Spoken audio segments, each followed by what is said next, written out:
রাতে ঠিক 12টায় ঘড়িটা থেমে গিয়েছিল। আরিফ প্রথমে বুঝতেই পারেনি। হঠাৎ বাড়িটা অদ্ভুতভাবে চুপ হয়ে গেল। না বাতাস, না শব্দ। সে ফোন বের করল। নেট নেই। ঠিক তখনই পেছন থেকে একটা কণ্ঠ, এবার তো বুঝতে পারছ, তাই না? আরিফ ঘুরল। কেউ নেই। ঘড়িটা আবার দেখল। কাঁটা নড়ছে না।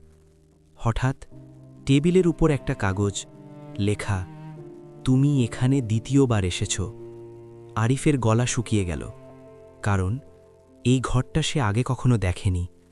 ঘড়িটা হঠাৎ একটা শব্দ করল, টিক। আর ঠিক তখনই লাইট নিভে গেল।